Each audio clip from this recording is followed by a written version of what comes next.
Welcome to the Novel Idea Society. Thank you. I wasn't sure if you're talking to me or to everyone, but Yes, mostly well, to so everybody, but mostly to to you. me. Yeah. Everyone else is pretty familiar with how this works. Awesome. So we are a monthly book. You are book 101 of this book Ooh, club. So we've been around for a minute. And there are some ladies in the room who have been here since the very beginning. So nice. And is it yeah, month? every month except July and August. Right.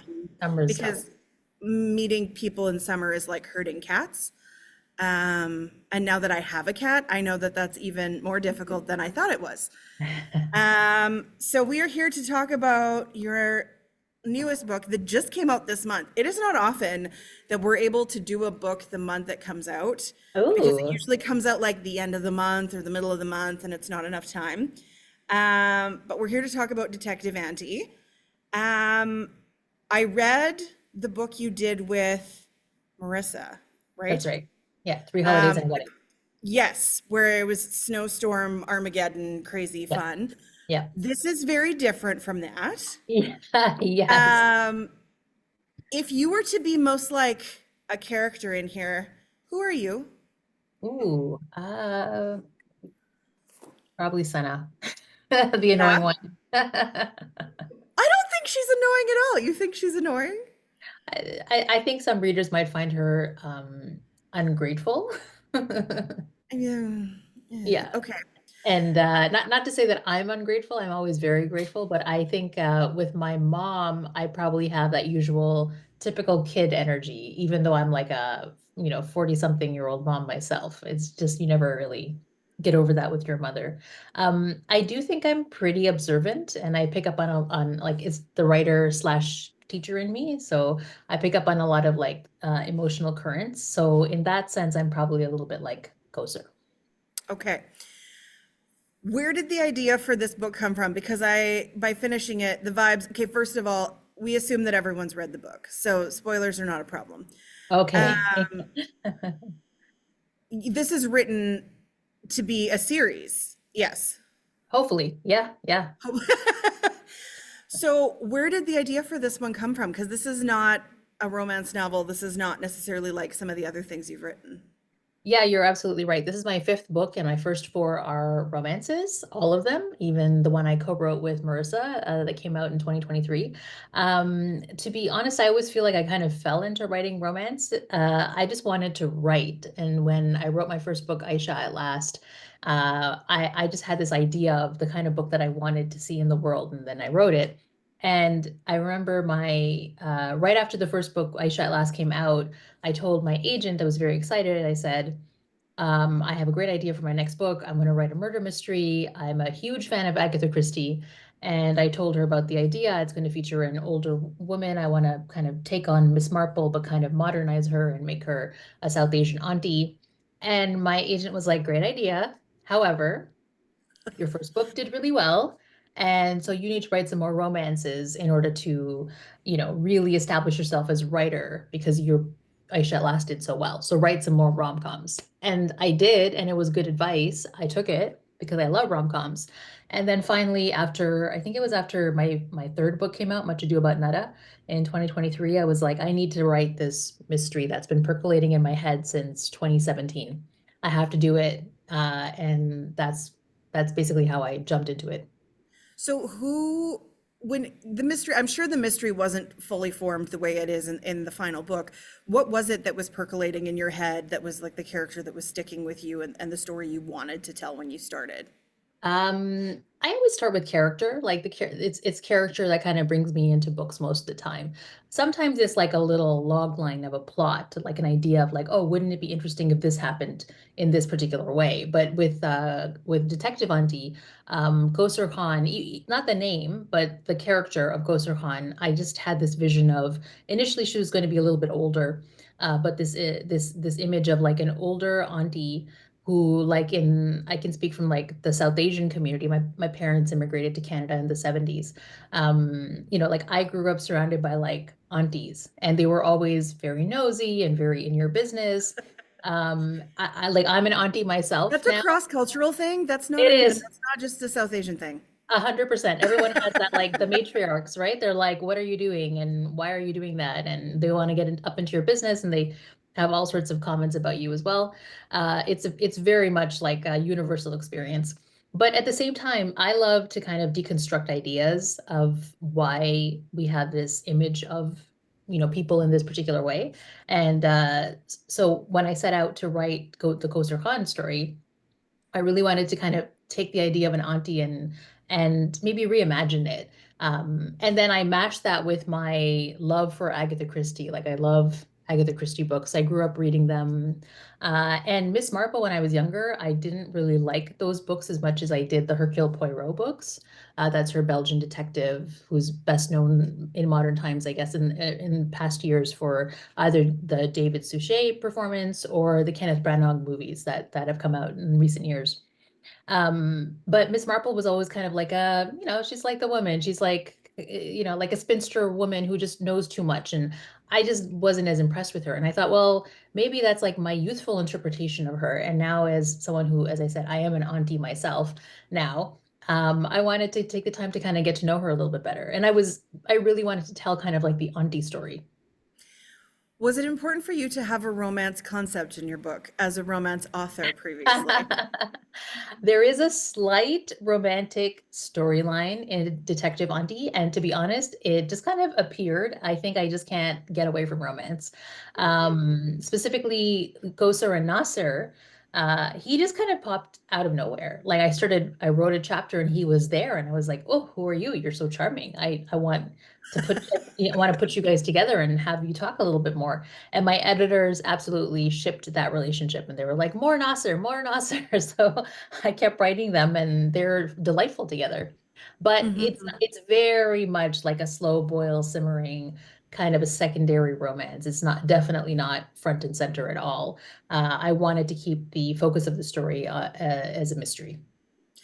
Um, I would say the city of Toronto is a character in this book Yeah. because as I was reading it, I said to Daniel, my other half, that this made me want to go back to Toronto because, oh, was it last year or the year before we were there um, for an awards thing, and we had some time and we kind of splunked around some neighborhoods and walked around and just hung out with my friends that live there. And I felt that in this book, like it's very much set in a neighborhood with people and that there is this sense of community there. Is it modeled off of where you are or an area that you know? Yeah, I'm a Toronto girl through and through. I was basically born here and haven't moved anywhere else, though sometimes I wonder if I should, especially when I get stuck in traffic, which is constant here. Uh, and specifically, I grew up in the east end of Toronto in Scarborough, which is a very, very diverse suburb. I guess all the suburbs are more or less diverse, but Scarborough, back when I was growing up in the 90s, was very, very diverse. There's people from all over the world that I went to school with, that I lived next to. And so all of my books are kind of set in this fictional neighborhood called the Golden Crescent. Um, Four of my five books are set there, and it's not a real place, but it's sort of modeled after the neighborhood of a specific neighborhood in Scarborough that I grew up in. And I now live in Markham, which is just the neighborhood, just like 5 minutes south of, sorry, 5 minutes north of Toronto, and it's also in the East End, also very, very diverse. Something like 60 or 70% of the people in Markham were born somewhere else. And yeah, so I just kind of brought in that experience of these, working class and also middle class neighborhoods that I grew up in. And I think a lot of times when you see like inner city suburbs, for instance, in Canada, they're like very rough and tumble and they're like scary and dangerous. But like that's not my experience of the neighborhoods that I grew up in. They're kind of sleepy. They're, it's the usual type of big city life, but in a suburban context. You've got your strip malls and your grocery stores and people that Yeah. recognize each other and it's not like a downtown Toronto situation. No, It's more like a small city within a city. exactly. Yeah. Yeah.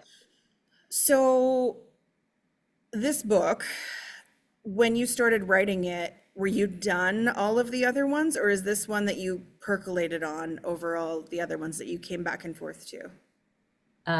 Do you mean was I writing this while I was writing other books? No, no, I can't work like that. I wish I could. I have to completely finish a project and then I can move on to the next one. And I wish I could do multiple things at the same time. I've been trying to do that. And the only time it works is if I'm working in different mediums, like literally different mediums. I had a play come out in 2023. So I could write the play, work on the play sort of, and then work on like a draft of a book. But I couldn't do both at the same time. It's just my brain would explode. Uh, so I always that's why I mean I think I'm reasonably prolific, but I think I could be so much more prolific if if I had that ability. I can teach and write at the same time. Those are two kind of different things, but I can't write two books at the same time. Is Unless it because you're living in the worldview and that you can't mix the universes, if you will?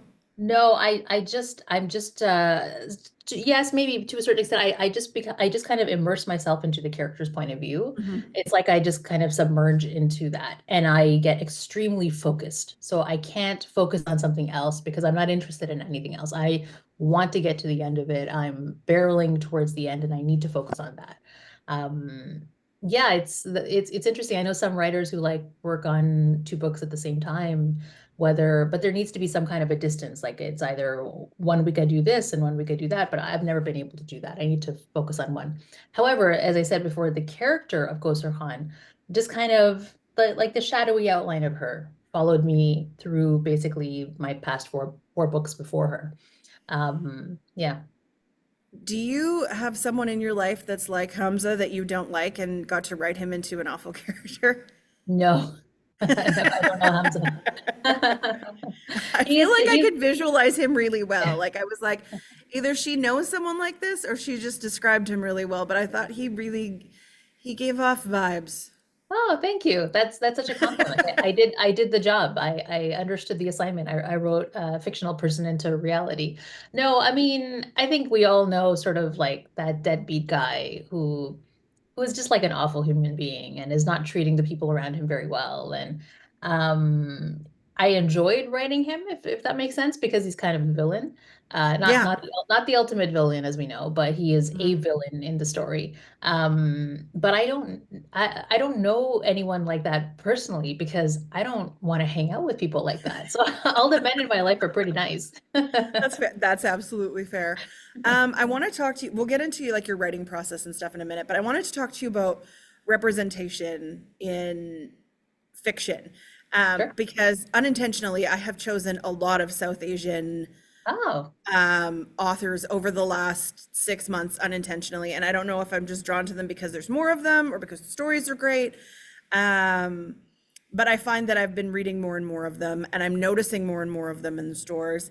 Um, you said you had always, when you wrote your first book, that you'd always envisioned this certain kind of book out there. yeah. Is that meaning some representation in romance for that kind of culture? Yeah, and I would say South Asian, specifically Muslim. When I was growing up, like I'm a voracious reader. I'm a huge fan of libraries. I love libraries. Because I'm such a big reader, my parents would never have been able to afford all the books that I wanted to read, right? But a library is such a wonderful The public. number of authors who have said to me, my parents would not have been able to afford to Yeah. keep me in books is hilarious. I could probably put together a video of people saying exactly what you just said. Well, it's true because writers are voracious readers, or at least we should be, because that's how we learn our craft. And I remember being a kid and going to like the Toronto Public Library and taking out like a stack of books, and some I'd read and some I wouldn't because they weren't my taste. But at least I got to, and not just books, but like this, I'm aging myself here, but like I would take out like DVDs and even VHS Mhm. tapes and even CDs, like books on tape, like when they were on CDs, and even cassettes. Like it was so long ago that actually not that long ago, maybe 20 years ago, they were still on cassettes. And I would say that sorry, what was the question again? Representation in Right, romance. right, representation. So when I sat down, because I'm a reader, not because I'm a reader, because not every reader wants to write, but I am a writer because I love to read, and I wanted to read certain types of books that just honestly, they just didn't exist, especially in a Canadian context.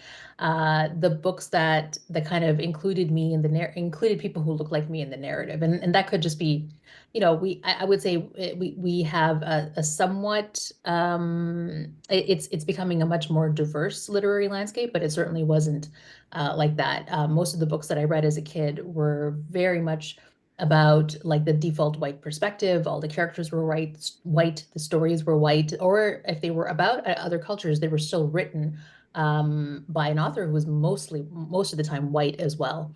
And so, and I don't think I really noticed anything because I didn't know anything different. But it wasn't until I grew up and I went to university and then I started reading books that were written from the diaspora, such as like Chitra Chimamanda Ngozi Adichie. Sorry, I'm saying her name wrong. The author Chitra Banerjee, Vikram Seth, like all of these African and South Asian writers who are like really, really specific and very, very unique. Like even Chinua Achebe, the famous African writer, they were so specific to their place. And I was like, where are those stories? Where do those stories exist for like the Canadian Muslim South Asian experience? And Hmm. my first book is actually a retelling of Pride and Prejudice. I'm a big fan of the classics. Like I love Jane Austen, I love Shakespeare, I love Agatha Christie. And when I sat down to write, I was very much inspired by Pride and Prejudice, but I wanted to tell this love story specifically from a Muslim perspective. So what does that South Asian, very desi, but first and second generation kind of specific Toronto Muslim experience look like? And I told the story for myself, but for the most part.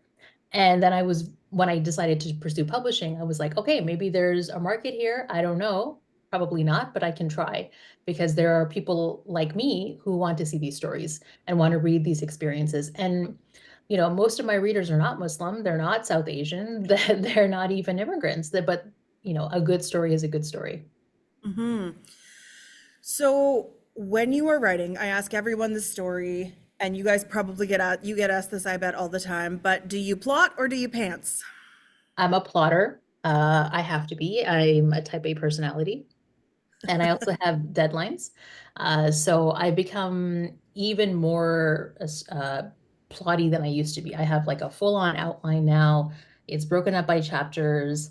It used to be kind of a more amorphous thing, and now it's pretty regimented. I found, especially from when you're writing a mystery, you need a very detailed outline because a mystery is basically just like a giant jigsaw puzzle.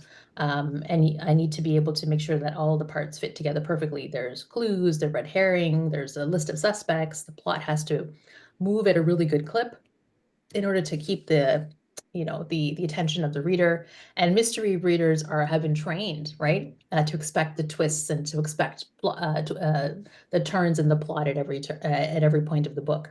So I have to try to stay one step ahead of them. It was a big learning curve, figuring out how to write a mystery, even though I've read them my entire life and I love them so much, but writing your own is completely different. Did you have the same ending when you finished your first draft? Yeah, yeah. The ending stayed the same. Nothing I changed. just find it interesting how often books morph so much through the editing process that sometimes what you started and what you get at the end are very different.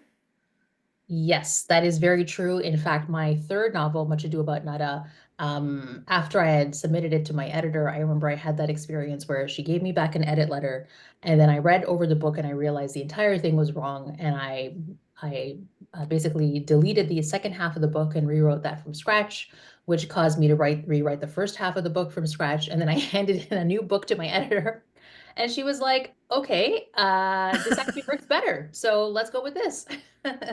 But with Detective Auntie, because I spent a lot of time thinking about the character, thinking about what kind of story I wanted, and I also spent a lot of time plotting it, like maybe a couple of months. And so I knew, and specifically, I spent a lot of time plotting the twist. Like I think I thought about it. I consulted a friend of mine who's a mystery writer as well. We brainstormed, and I was really happy with the twist at the end. And so I knew that I was writing towards that. What changed over the course of the different drafts was I deleted characters, I changed up storylines. all of that type of thing. But I knew where I was headed. Okay. Um, I will say I didn't actually expect it to go the way it did. I couldn't tell what the ending was going to be, but I was surprised by the Great. ending.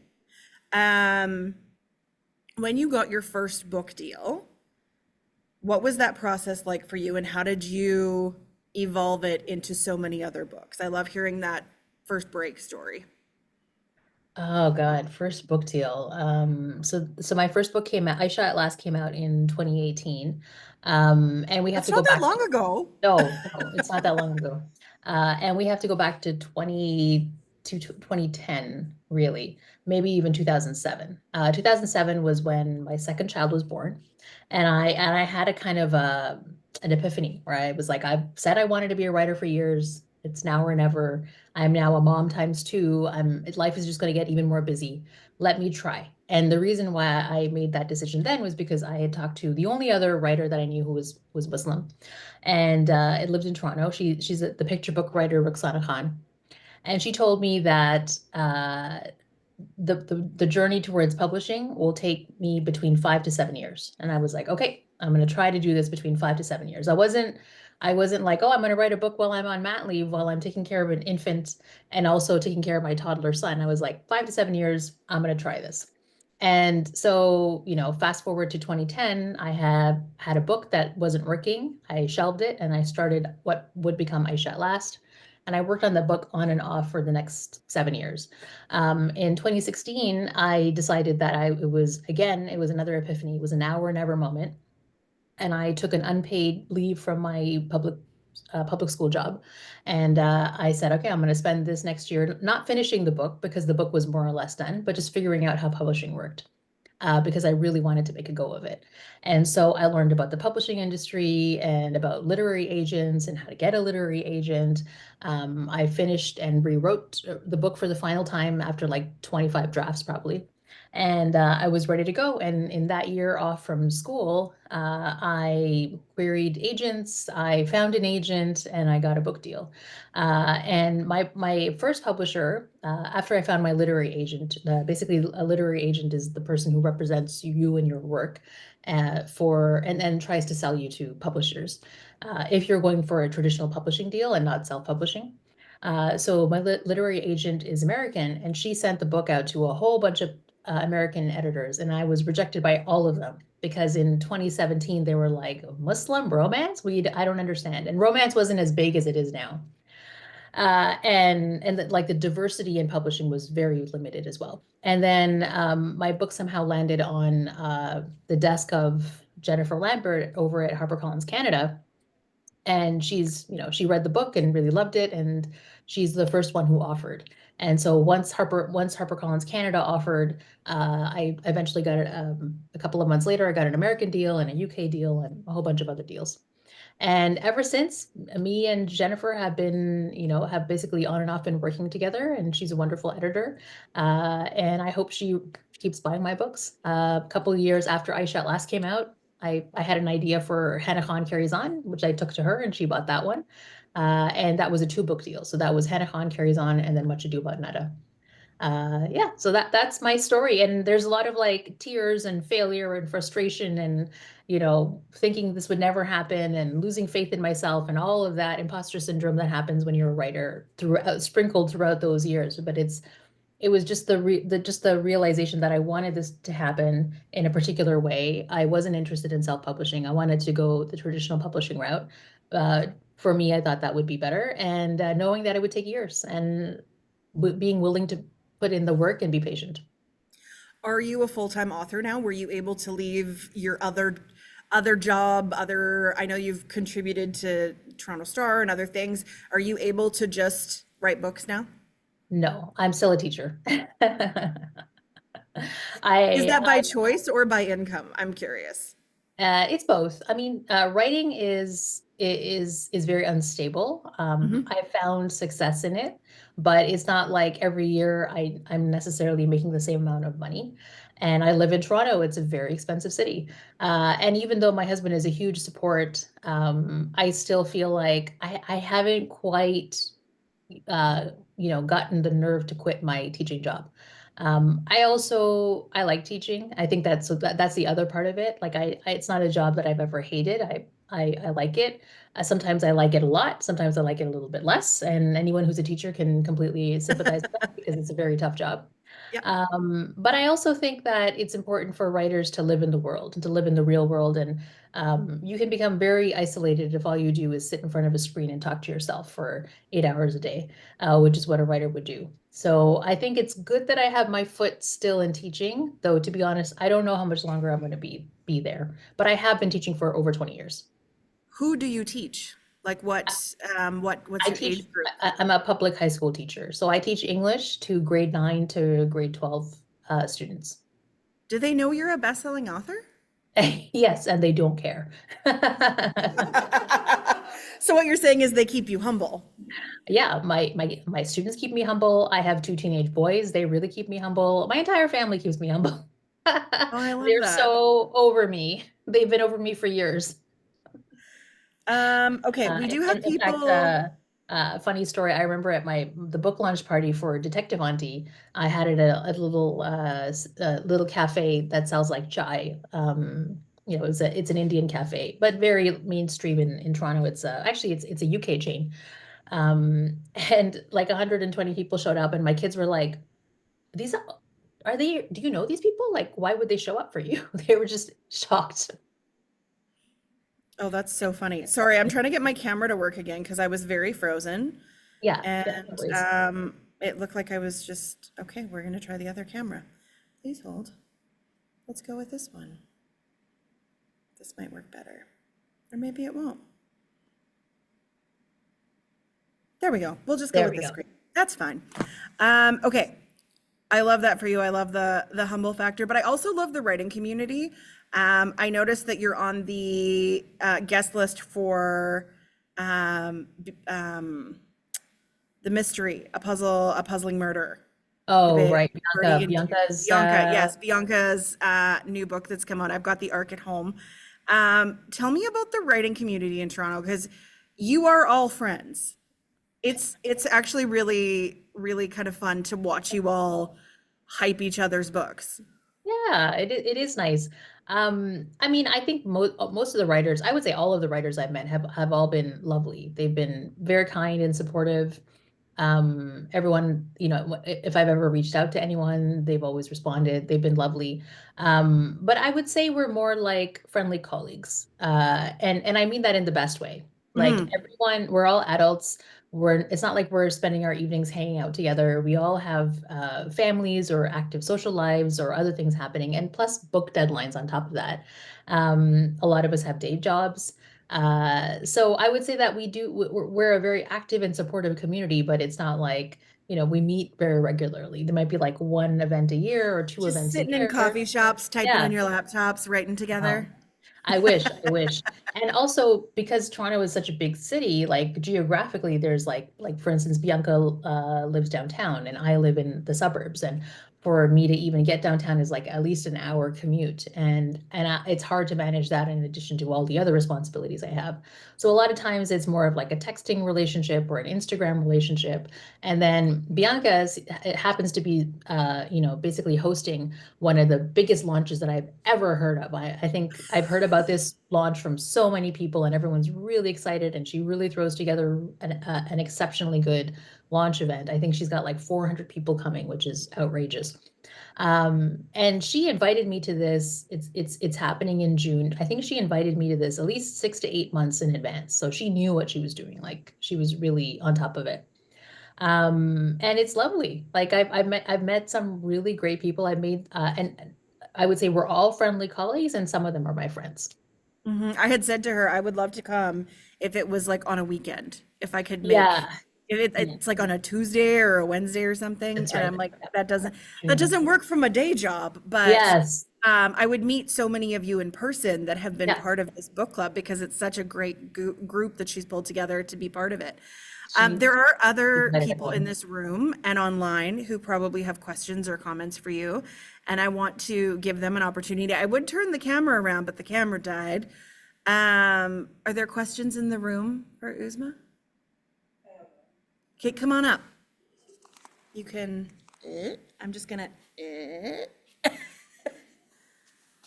Hi, my name's Nicole. Sorry. Hey. I used to be on the screen.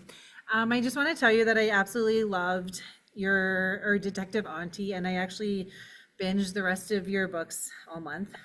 Nice. So I was wondering, Naughty and Aisha at last, was she kind of the first? Because you mentioned how she went to like the police college and she wanted to be a police officer. Was that kind of your first thought when writing about and kind of like a precursor to Detective Auntie or? Yeah. Oh my God, Nicole, you're like, you're totally you're connecting the dots. That's so awesome. You're absolutely right. In fact, Aisha at last, after the book came out, I wanted to write a detective series about Nani, Aisha's grandmother, maternal grandmother, no, sorry, paternal grandmother. And I had the whole plot. It was all written out, and that's when my agent said, "No, no, no, no, stop! You need to write about this instead." And then eventually, because I carried the character around with me for so long, she morphed from Nani into Kausar Khan, who was a completely different character and not related to Aisha in any way. But that's a really good cast. I'm so impressed. So would you say that like in your mind they're two completely different characters, or do you think like in your writing world would they have become friends? Would they have crossed paths at some point? I mean, Kausar is a lot younger. She's probably like 59, and Okay. Nani at that point was probably actually maybe not that much younger. Maybe they're like 10 years apart, maybe 65 or so, right? Because Aisha is 27. So yeah, I think she's maybe in her 60s. I could totally see them being friends, 100%. In some alternate world, they're having chai together and sharing gossip and like eating cookies and kind of sharing their secrets. I see it happen. And then I just wanted to comment that because I also read Much Ado About Nada, and when it came out that Nada and Baz were married, Yeah. my son was at home with me and we were having like quiet time reading books, and my face like clearly showed my surprise because my son was like, "Oh my gosh, Mommy, are you okay?" And I was like, "God, I'm so surprised in my book." And he's like, "Is it a good one?" And I'm like, "Yeah, I'm just so surprised." That's awesome. But I'm so yeah. happy. Yeah, I Uh, just really enjoyed all of your books, so Thank and I'm you. excited for the second one. So hopefully, I saw it's supposed to come out in 2026, but hopefully, yeah, I'll be Yeah, waiting, not very patiently for it. thank you. Thank you. Yeah, I'm actually working on the second draft of that right now. The next book in the Detective Auntie series, in what I hope will be a series. It's definitely going to be two books, and then we'll see if my publisher wants to continue. But yeah, thank you so much for that. And I would say that I put a little mysteries in all of my books, like small, whether it's like identity things or like secrets that the characters are holding, or like in Much Ado About Nada there's that major plot twist as well. So I think I've laid the groundwork for my mystery career a little bit in my other books too. But thank you for that, Nicole. I appreciate it. Thank you so much for reading all my books. You okay Sorry, there, Sam? Oh my yeah, God. I just started choking on air. No big deal. Okay. Any other Happens to questions in me. the room? No, head shakes in the room. Any questions online? Are we just lurking or do we have questions for Uzma? Just silent lurkers. Okay, that's fine.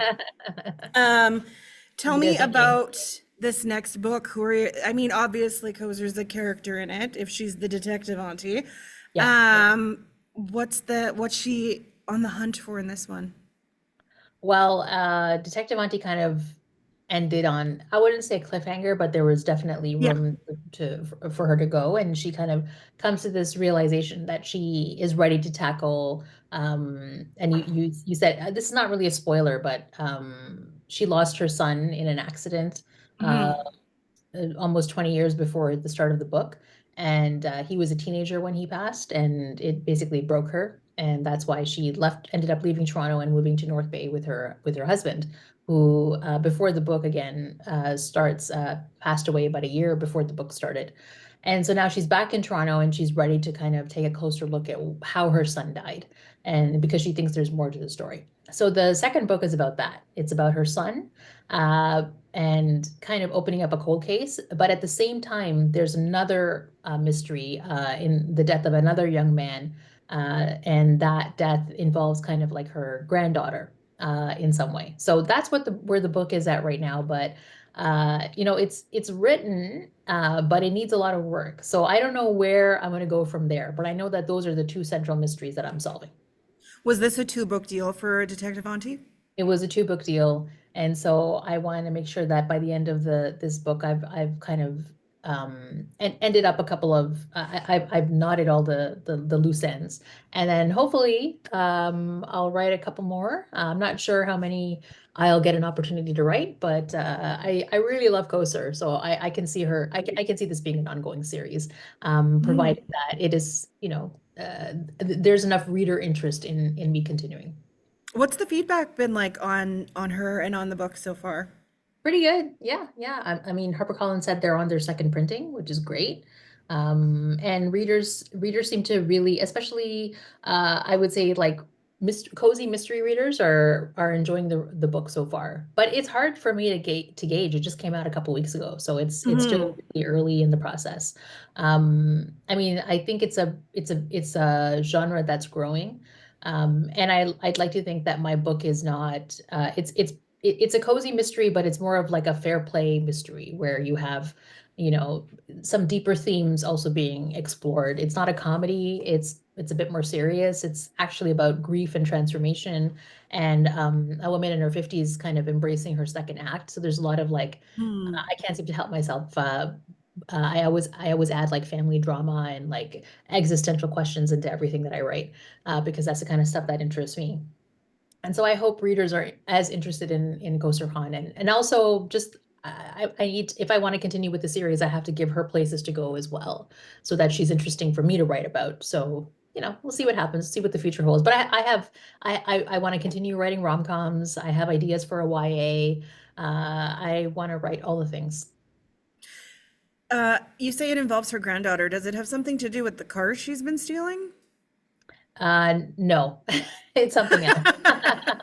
I was like, how much of this book is going to continue Yeah, yeah, into the next one? yeah. Uh, so do you have other books in the works or other collaborations planned for when this, like you've already told us, you don't go into another universe until the one is complete. So do you have other things kind of planned, plotted on your calendar for later in the year?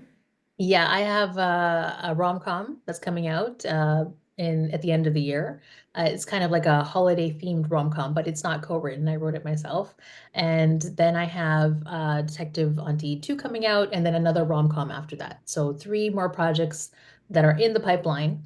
I'm also working on, my first book was optioned for film by a Canadian production company, Sphere. Yay! Yeah, it's great. Sphere Media, and they hired me to write the screenplay for it. So I'm sort of very slowly, we've been working on it on and off for about 2 years, working on like another draft of the screenplay. But anyone, if any of you have worked in TV or any kind of creative field, oftentimes there's like a really long runway. So I'm not sure how that will shake out, or if it will even go to the next stage, but I'm working on that. So I got a couple of books, a screenplay.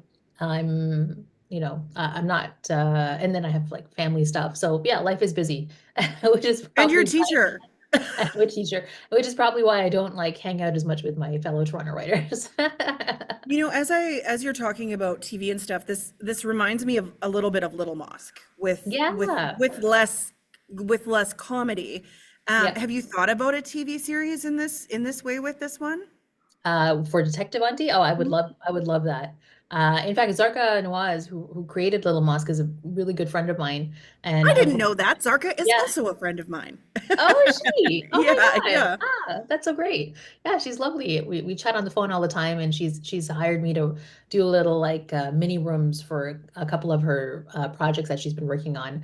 I actually blurbed her book, Jamila Green Ruins Everything. Hmm. Yeah, she's lovely. She's hilarious. Uh, and I would love to see Detective Auntie as, like a amateur sleuth on the page and on the screen, because people can't seem to get enough of like cozy mystery or police procedurals, and this is a little bit of both.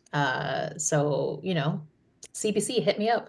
I was gonna say, being set in Toronto and your connection to Zarka, you really could pitch that to CBC. Not that Yeah. I have no power. I need No, to. I know. I have no power. I know. I I know. can forward emails, but that's about all I can do. I have no Yeah, power. yeah. But yeah, it very much could be a CBC style, weekly miniseries or series. What are you reading? Are you able to read on top of all of this? I know you went from voracious reader to writer. Are you able to read when you're writing? I can't seem to stop reading, though I have to admit, in the past month or two, I've hit a bit of a reading slump, where I start books, but I can't seem to finish them. However, I did buy Emily Henry's latest book, Great Big Beautiful Life, and I'm halfway through it. So I'm pretty sure I'm going to finish it. I'm really enjoying it. I love everything that she's ever written. I'm a huge fan. So that's what I'm working on right now. And so I read a lot of romance. I do read a lot of mysteries. When I was writing Detective Aunty, I read a lot of Agatha Christie because that was my source material, and then just listening to a lot of her books on audio was really helpful while I was cooking or folding the laundry or something like that. It was just good to kind of get into that, the Queen of Crime's head. But other than that, I'm still a voracious reader, but it's slowed down only because of time. I still read before bed every night. Sometimes that's for 5 minutes, sometimes that's for an hour, but that's about as much as I can handle. And I always have an audiobook, or if I don't have an audiobook, I have a podcast. I listen to the CBC too, in the car when I'm driving places. I was gonna say, are you a hard copy? Are you a Kobo? Are you a Kindle? Are you audiobooks? How do you take your Everything. books? I'm a book omnivore. I read a lot of books. I have the Libby app on my phone. Love the Libby app. So I read a lot of books on my phone. I have a Kobo. I have a Kindle. I listen to a You lot have of. both? Yeah, I have both. I'm an Just omnivore. curious. I like the Kobo better because you can borrow library books on it. But I like the Kindle too because you have, the KU kind of universe. So whenever I don't always have a KU subscription, but like occasionally I'll get it maybe once a year for a month or two, and then It's just kind of really good for romance novels, like yeah, really good for romance really novels. good, really good. There's a lot of selection, and a lot of romance authors are only published on KU, right? Like they're only Amazon, they're self-published. So it's good for that. But in general, I have to say probably 70% of my books are from the library. Where Uh, are people Yeah. mostly reading your books? Do you Yeah. know? When you're like through sales and stuff, are they reading them on digital forms or are they hard No, no, copy? no. Usually a hard copy. Yeah. Audiobook is getting across the board, I would say it's getting more and more popular. So audiobook, but mostly it's hard copy sales. I think people like the covers, right? Like the Detective Aunty covers. So pretty. It's I don't know if you can Hmm. see it very well because I got the thing on. Mostly it's hard copy. I think electronic is I can say for me, because I'm a writer and I'm always staring at screens, my eyes have gotten really bad. So I have like I need progressives now. And so sometimes it's easier to read on a electronic device just because you can make the font bigger without, doing anything. So that's You that's can one thing. also read in bed without having to turn your light out That's afterwards. the other thing. That's the other thing. My husband is like, turn the light off. And if I'm reading on my phone or I'm reading on my Kobo, I can just increase the brightness and not bother him. So that's nice too. So I feel like in the past few years, I've been doing a lot more reading on my device. I don't love reading on my phone because there's all these other apps there that are extremely distracting, including Instagram. Um, but and I do like the feel of a book in my hand, but it's just as you get older, things change, right? Oh yeah. So I yeah. read like this now sometimes. I do the Yeah. like, which version of this is easier to Oh, read? I have three pairs of glasses now and it's because I'm a writer because I'm on the screen so much. Like these are my reading glasses. I have my these are my computer glasses, and then I have my progressives. So it's so embarrassing. I'm No, I'm just I in my feel 40s. validated in that. I've been fighting the progressive, so instead I just do the psychotic up down for the Yeah, yeah, you're gonna be in the dark side pretty soon. mhm. I'm sorry to tell you. Probably not. Don't write a book because that nothing will ruin your eyes faster than writing a book. But you maybe you have a couple of years left. Well, radio ruined my hearing, so the only thing to go is my eyesight at this point. Yeah, yeah, Um, is it Bushra? I'm gonna assume. Bushra. Has a quick question. Yes, it's She Bushra, yeah. says, it's Bushra. Oh, ask your question. You pronounced it. Just ask your Oh. question out loud. No, okay. No, I'm just a bit nervous. Sorry. You're doing great. I just had like a quick question that I kind of want to ask. But I'm someone that is recently going through a big life transition. I'm getting married. Oh, So congrats. I'm getting, yeah. So I'm like experiencing a lot of aunties kind of putting their noses in my business recently. And I think the question that I kind of asked Sam, and I'll read it out, is that usually people that have too many noticings, especially like these older auntie figures, right? They're usually like the antagonist of most medias, Yeah. right? Like I remember watching this. I don't think it was super popular, but it was this show. It was called like How to Be Indie, and the main character is this South Asian Indian girl and stuff like that. And her mom was typically the antagonist, and she was controlling her daughter and telling her to be very like very like go to your studies, you need to study, you need to get A+ in everything. And she stuck her nose in her daughter's business, and the daughter was just, it was a rom-com, or sorry, a sitcom, and it was her mom, her telling her mom like, don't put your nose up in my business and stuff. Yeah. Yeah. So one thing that I found really shocking though was when I was reading this book, I wasn't primed to kind of meet Kausar as being this mom that I think a lot of especially young South Asian women are primed to be like, oh, like don't tell her everything. Oh, you got to be careful. So I was really shocked and surprised that we see Kausar's like inner world and her perspectives, what she values, how she's seeing things.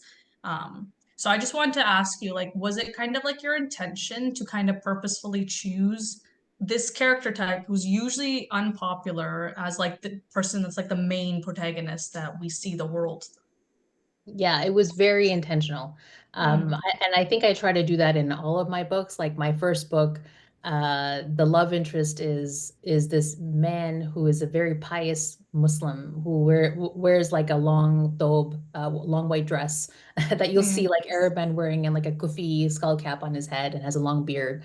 And Yeah. when I was writing this book and when it was published, like that's the kind of character who's always like the villain in like an action film, right? He's the guy who's like the dangerous villain. And I made him sexy. I made him like people were Yeah. like, who is this guy? And can I have his number?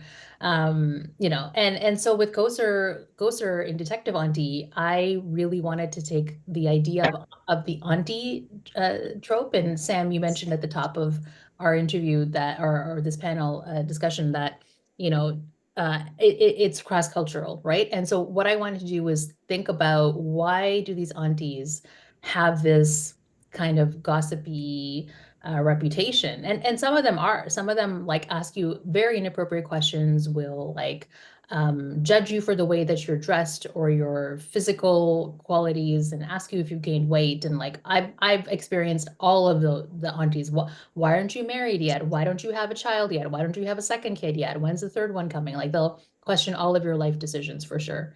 Um, and I think there's, there's lots of reasons for that. But what I wanted to do was paint this portrait of a different kind of woman, someone who is like, she observes everything, but she's not malevolent or malicious. She doesn't even like ask the question. She just makes the observation and kind of files it away. And she's incredibly intelligent, and she's her observations are more to kind of help her to understand people and to have insight into people. I think a lot of times aunties, when we think about like the traditional auntie, someone who maybe is a homemaker, is a stay-at-home mom, perhaps hasn't had a lot of a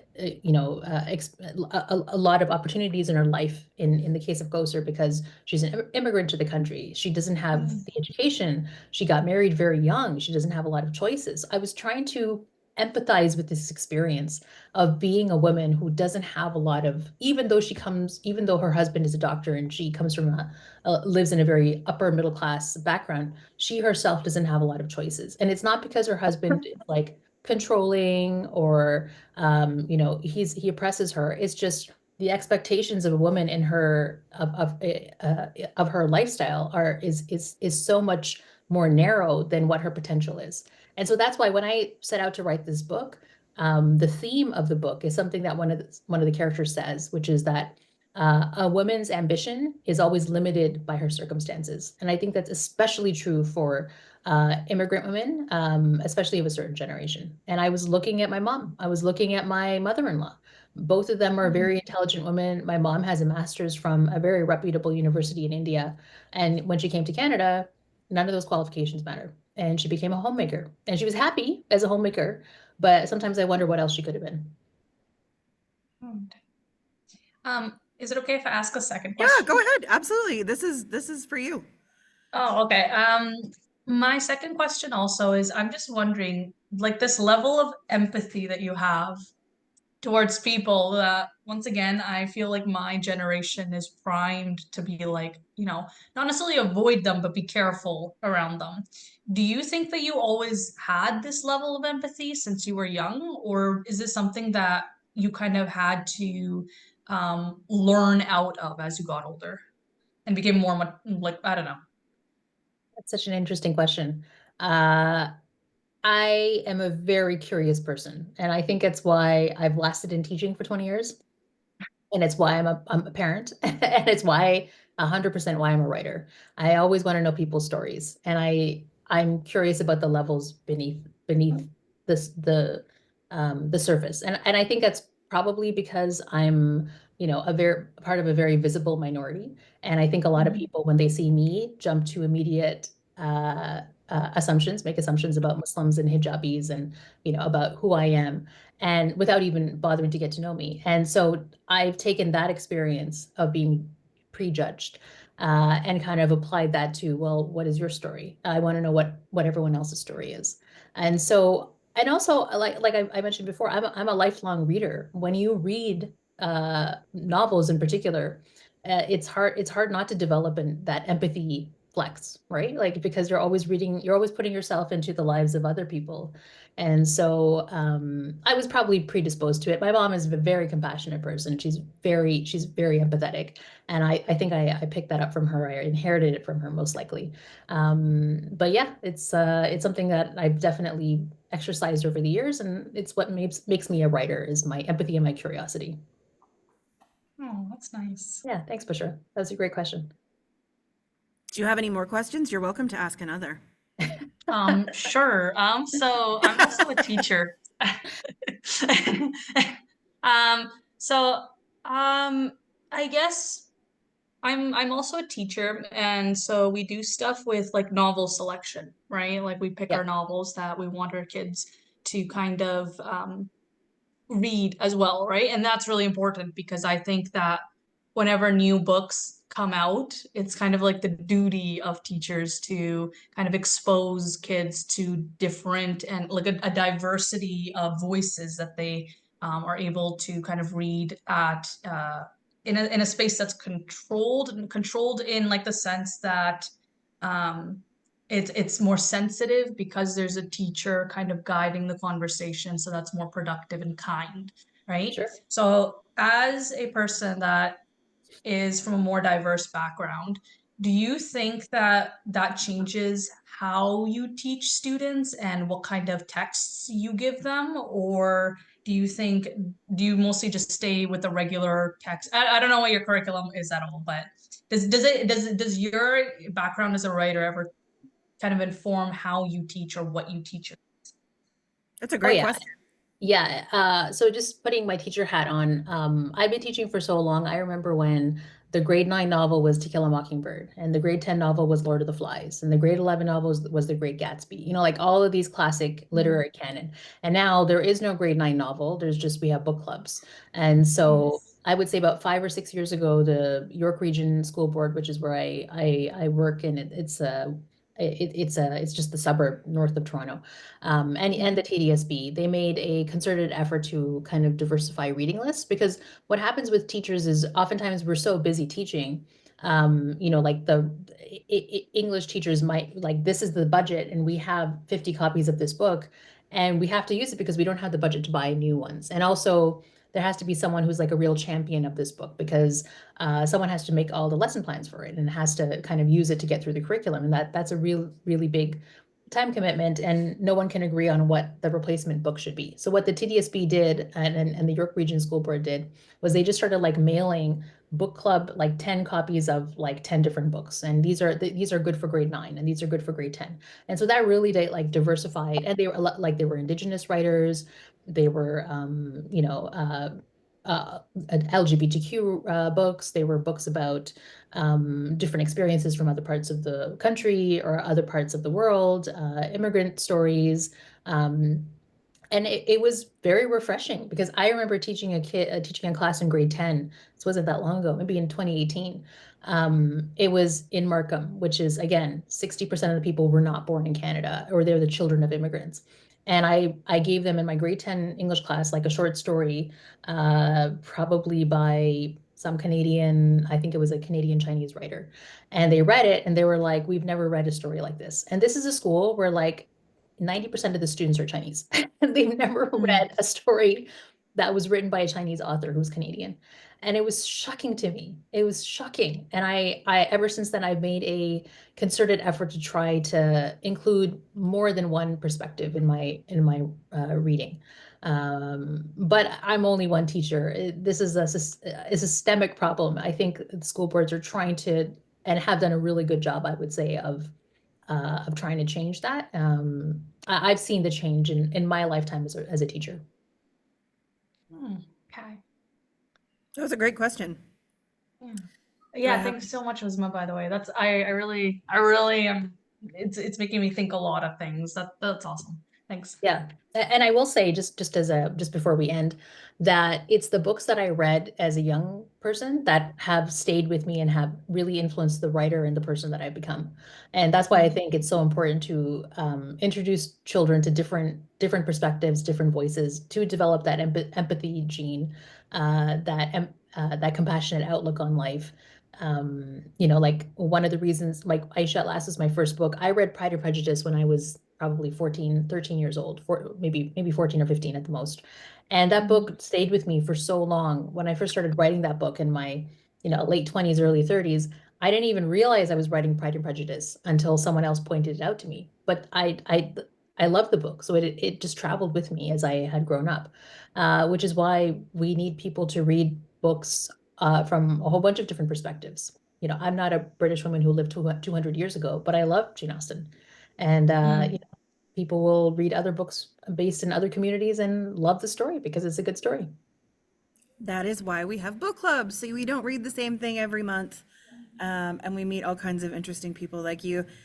Thank you so much for giving us an hour of your time and for the book, and I hope you have a great evening. I know it's later there, so I appreciate that you stayed with us for this, and I will stay in touch and we'll see what you did next. I know Nicole is very excited to hear there's 3 books coming in short order. Thank you. And I just have to give a shout out to, is it Amanda, who's doing all the emojis? You're giving me life. Thank you so much. All right. Thank you so much. Thanks, everyone. Have a great night. Thanks for tuning in.